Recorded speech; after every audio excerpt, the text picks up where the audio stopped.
Bonjour à tous, nous sommes aujourd'hui à Sens pour le procès de la honte au tribunal de Sens pour moi, Sylvie Finger.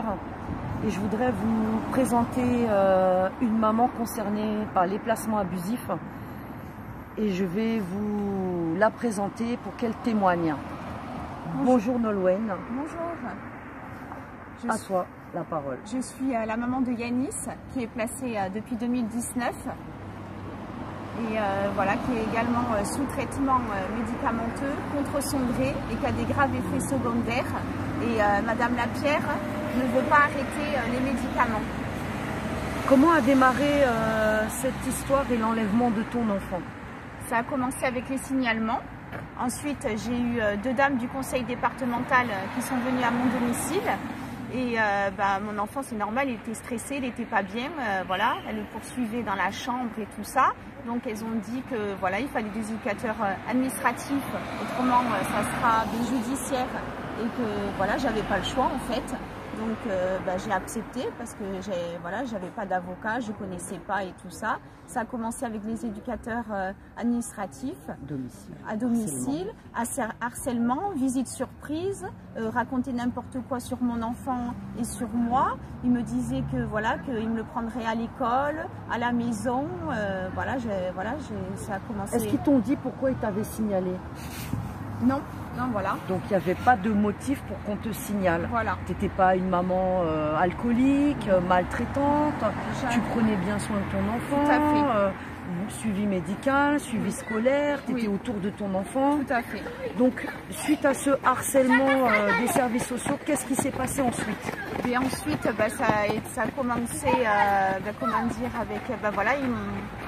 comme je dis, j'ai déposé Yanis au conseil départemental parce que pour moi, j'avais pas le choix. Et Yanis, ça aurait été très très dur avec la police, pour qu'ils le prennent à l'école. Donc j'ai déposé au conseil départemental et ensuite il a été placé dans un foyer, voilà.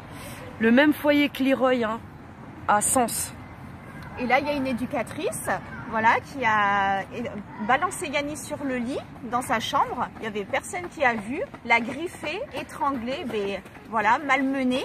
J'en ai fait part à Madame Marco, voilà. Chef de service du foyer. Elle a convoqué cette éducatrice. Elle a nié en bloc ce qu'elle avait fait à mon enfant. Et elle a été, elle a échangé directement de foyer, voilà. Et dans ce foyer, il a été malmené, victimisé. Combien de temps il est resté dans ce foyer? 1 an et demi.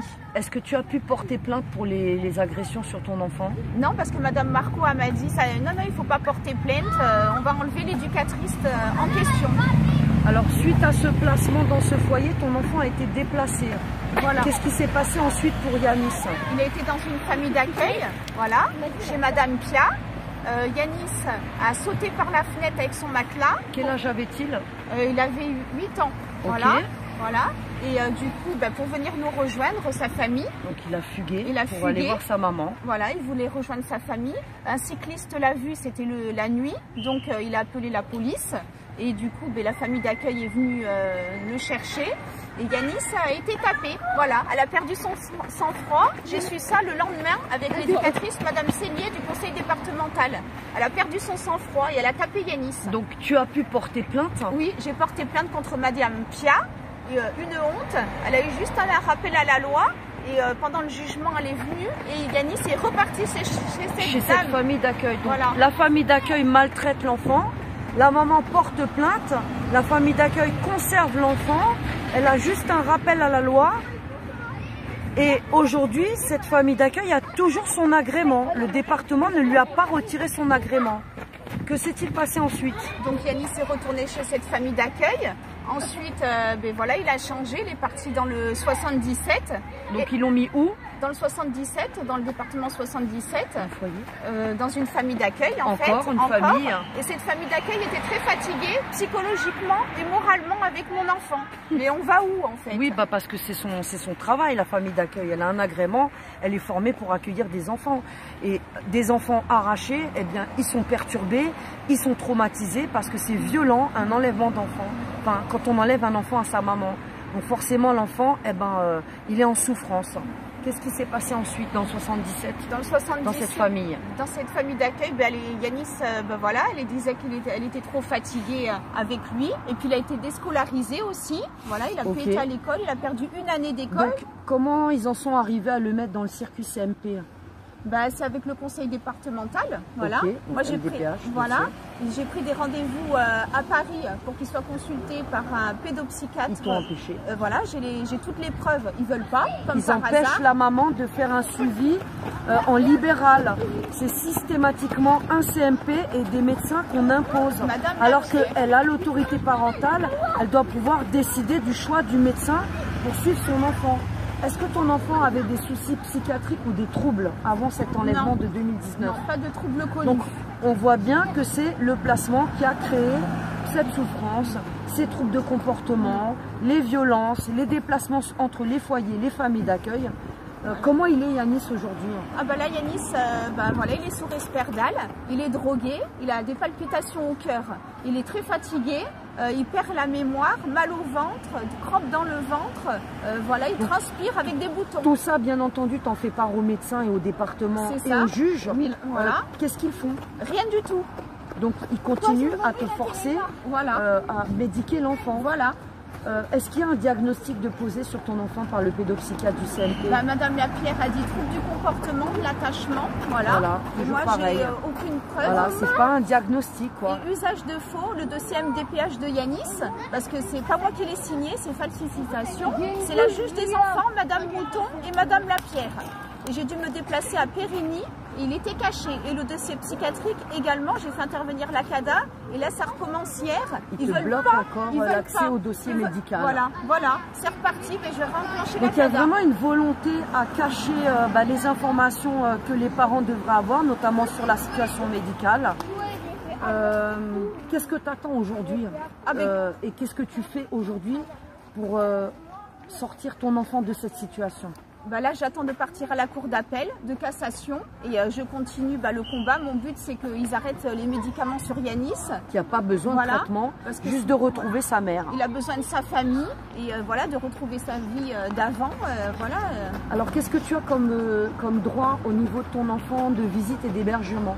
Je le vois 2 fois par mois. Ça, c'est grâce à mon avocate parce qu'il voulait que je voie mon fils 1 heure par mois. Quelle honte! Alors que tu n'as rien fait à ton enfant. Je suis pas une droguée, je suis pas, j'ai jamais tapé Yanis. Je suis pas folle, voilà. Donc moi, c'est inadmissible. Donc, ils veulent te refaire faire une expertise psychiatrique, n'est-ce pas? J'en ai fait une. Ils ont dit que j'étais immature, que j'avais un trouble de la personnalité. Une fausse expertise, comme dans mon dossier. À l'hôpital psychiatrique. Donc je vais faire une autre expertise psychiatrique. En privé. Voilà, en privé, que moi je choisis. Voilà. Ils veulent que Yanis fasse une expertise psychiatrique avec Monsieur Sautreau. Et je me suis renseignée sur lui. Il fait des fausses expertises psychiatriques. Donc c'est hors de question. Alors, le docteur Emmanuel Sautreau est le pédopsychiatre qui a été désigné par le juge Laurent Gébler au bout de 11 mois pour me faire mon expertise dans Lyon. Donc là, on retrouve encore ce docteur Sautreau de Auxerre. Donc là, tu en es à 3 années de placement abusif de ton enfant. 2019. Il a été replacé récemment? Oui, là on est passé le 16 juin à Auxerre. Allez, encore un renouvellement. J'ai demandé la main levée. Là, j'ai écrit à la juge la main levée, danger. Et j'ai fait une lettre au procureur. Et je ne m'arrêterai pas là pour Yanis. Je vais tout faire pour le sauver. Donc aujourd'hui, tu es prête à médiatiser ton affaire pour sauver ton enfant? Je veux sauver Yanis. Parce qu'il est en danger. En danger et en souffrance. Il est détruit et tu le vois se dégrader de plus en plus. C'est plus le petit garçon, il est robotisé, mais sous médicaments. Voilà, c'est plus il est plus comme avant. Et lui, qu'est-ce qu'il demande, Yanis? Yanis, il demande à rentrer, ça fait plusieurs fois, de venir dormir à la maison, de ne pas prendre de médicaments. Il a dit, j'en peux plus, maman, de grossir, je me reconnais plus, je suis pas bien du tout. Quel âge a-t-il? 9 ans et demi, il va avoir 10 ans le 2 octobre. Vous vous rendez compte?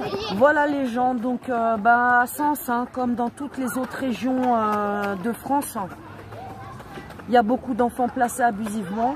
Moi, je le découvre, ça fait 2 ans que je suis dans le département. Et comment j'ai rencontré Nolwenn, elle m'a reconnue. Et puis, elle est venue vers moi. Et puis, j'ai pris ce temps d'échanger avec elle. Et aujourd'hui, elle est décidée à se battre. Donc, on espère qu'il y aura de plus en plus de parents qui vont dénoncer et qui vont médiatiser leurs affaires. Parce que le silence, c'est plus possible. On est face à un trafic d'enfants et de la destruction d'enfants. et on ne peut plus laisser ces faux professionnels venir nous enlever nos enfants et nous faire la morale sur comment on doit les élever, comment on doit les éduquer. Ils les médiquent, ils les détruisent, ça suffit quoi, les placements d'enfants abusifs. Relayez cette vidéo et puis bien j'espère qu'il y aura du monde au procès de 13h30. Moi je soutiens Nolwenn et on reste en contact. À très bientôt.